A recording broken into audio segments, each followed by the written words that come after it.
E ontem eu me assustei. Passou o jogo contra o Caxias, a gente fez avaliações pontuais sobre o jogo do Caxias. Passou o jogo do São José, uma goleada, nós fizemos avaliações pontuais sobre o jogo do São José, fizemos sobre o jogo do Brasil de Pelotas, e ontem veio para mim o primeiro jogo do Grêmio na temporada, que indicou problemas muito sérios e que o Grêmio precisa acordar. Não falta um jogador. Posso fazer uma pergunta? O Renato na coletiva transpareceu esse mesmo... Aí eu vejo um vídeo do César lá no Instagram dele. Aí eu leio uma coluna do Maurício. Aí no GE. Aí eu vejo alguns outros influencers gremistas, todo mundo bravo com o time, né? Aí e o Renato sabe disso ou não sabe? Por isso que eu fiz a pergunta que eu não escutei ontem. Porque eu fiquei muito preocupado, tá? E tu toca num ponto muito legal. O que reverbera e o que de alguma maneira mudou o foco do que a gente viu no campo foi esse recorte da corneta aí, da resposta do Renato ao presidente do Inter, tá? E não é isso que a gente tem que tirar daquele jogo. O que te preocupou mais ontem? Concretamente, tá? Concretamente. A produção ofensiva? Não. O lateral esquerdo? O grupo de jogadores. O grupo de jogadores. As trocas feitas no segundo tempo, Maurício, afora a saída do Soteldo por si só muito relevante, né, César? Mas você fica olhando assim, meu Deus, e esses caras passaram a ser submetidos ao Juventude. O Grêmio... Qual é a terceira opção para a defesa do Grêmio? O Rodrigo Eli. Ontem não pôde jogar o Kahneman. O torcedor do Grêmio e a diretoria do Grêmio tem que saber que Jeromel e Kahneman não irão jogar 15 jogos juntos. No início do ano eu me lembro que a gente falava aqui, isso, e tu era um dos que dizia que o Rodrigo ali, tu via ele mais com condição de ser o parceiro do Kahneman e não apostar no Jeromel. Isso, só que o Rodrigo Eli é o terceiro, tá? E o Rodrigo Eli, todos esperavam que a pré-temporada pudesse dar pro Rodrigo Eli mais do que ele mostrou. Não é. Terceiro pro Renato. Pra mim ele é quarto, porque o Gustavo Martins é melhor que ele. O Fábio tá evoluindo em relação a ele. O Reinaldo, que é o único lateral esquerdo, é insuficiente. Ou seja, o único não serve. Aí tu tem os volantes, o Vijaçante está jogando sozinho, ele joga por 3 no meio campo. O PP foi melhor ontem do que vinha sendo. O Cristaldo, ele não vai conseguir marcar. Ele não consegue. Não consegue. Tu bota os extremas para recuarem naquela linha de 4, tu desmancha como desmanchou ontem, o Soteldo. O que acontece com o Soteldo? Ele sai lesionado aos 70 minutos do segundo tempo, né? 35, 30, não sei exatamente o tempo, porque ele dá bote aqui, grudado no lateral esquerdo, porque o jogo inteiro o Roger sabia que ali era o buraco, e o jogo inteiro o João Lucas passou atacando o lado esquerdo. Tanto é que o Soteldo ontem nem teve campo todo. Isso. O Soteldo não foi para a direita, não foi por cento, ele foi só no corredor esquerdo. Não é que o Soteldo não tenha que marcar. Todo atacante tem que ter um trabalho defensivo, senão isso aí, assim, passamos dessa fase, né, de que o atacante não tem que ter nenhuma contribuição sem a bola. Mas assim, o problema é que se o Grêmio tivesse conseguido o que ele quer ficar mais tempo com a bola, talvez a ação do Soteldo defensivo fosse lá na frente, fechando uma linha. Mais curta. Pressionando, mais curta, não precisasse vir aqui atrás e se desgastar. Então aí tem uma questão tática e técnica. E aí pra mim, Bom, termina aí. Desculpa. Não, vai lá, termina aí. Saiu o Soteldo. E o jogo acabou pro Grêmio. E entrou o Bessosi, que é pior do que o Gustavo Nunes do Sub-20, que é pior do que o Nathan Fernandes. Sim. E que entra. Porque não tem jogo, não tem grupo. Eu demorei muito para fazer isso. O Grêmio fez uma aposta na continuidade. É uma aposta do Grêmio. O Grêmio precisa acordar, porque este grupo, ele vai perder o Gauchão.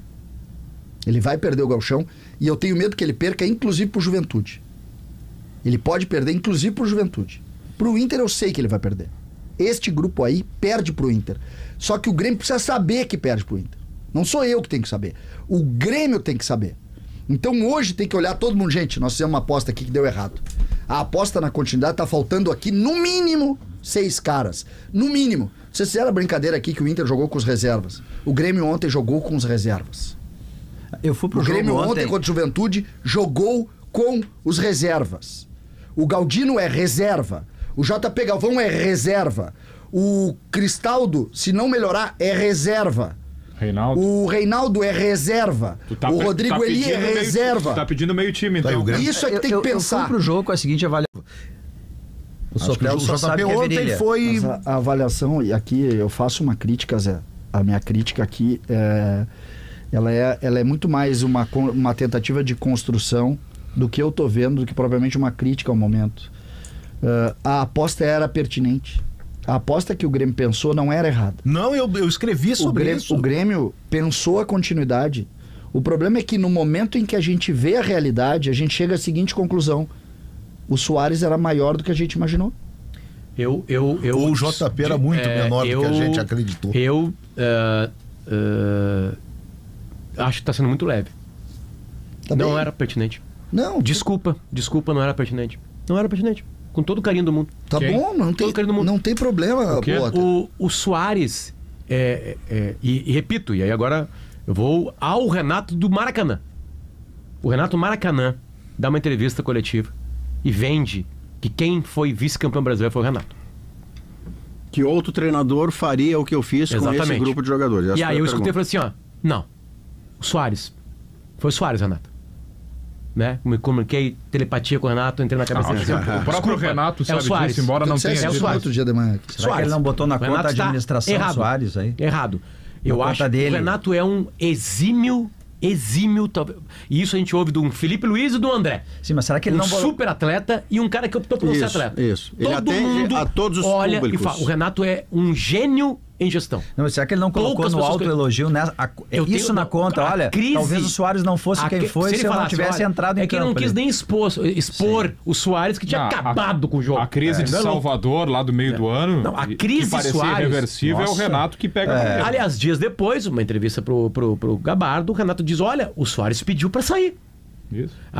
Manejar a crise Soares é uma coisa. Agora, fazer o time jogar... Eu falei, não, desculpa, se tira o Soares. E todo mundo fala, não, mas o Soares é do Grêmio. Não é essa a discussão. A discussão é, tem time sem o Soares? Eu dizia, não tem. Tá aí a prova. Eu só acho, César, que o meio geral aliás, nosso... o Grêmio melhorou, tá? O Grêmio melhorou. O Grêmio melhorou, entre aspas. O Grêmio trouxe um titular pro gol, um titular pro ataque, indiscutível, que já é o craque do campeonato. O Soteldo deu o craque do campeonato agora. Ninguém jogou mais que o Soteldo no campeonato. Né? Pode botar o Leandro Patrick um pouquinho abaixo, mas eu não acho que o goleiro seja indiscutível ainda. Não, mas é um titular, né? Contratou um titular. Não, ele é titular. Bem. Ele pode ter feito... Então, que era uma reclamação no ano passado. Daqui a pouco a gente chega à conclusão que ele é pior que o Grando, enfim. Beleza, mas ele foi contratado para ser titular, já passou para a seleção argentina. O Soteldo da seleção venezuelana vai parar na Copa América algumas rodadas aí, porque a Venezuela vai ir até as oitavas, ou quartas vai cair fora. Beleza, agora tá aparecendo o trabalho do Renato. Se tem uma continuidade tem. E não tem o Soares, o time está jogando bem, né? É que eu acho que consensualmente, eu não sei se estou discordando de você, César, mas eu não vi um consenso de que a presença do Soares no Grêmio tivesse sido subestimada. O consenso deu de 60% a 80% de relevância do Soares e o quanto isso representaria não estar em campo no dia... Em linha de raciocínio é uma boa pergunta. Agora, em ações, sim. O Grêmio sabia que o Soares queria ir embora em julho.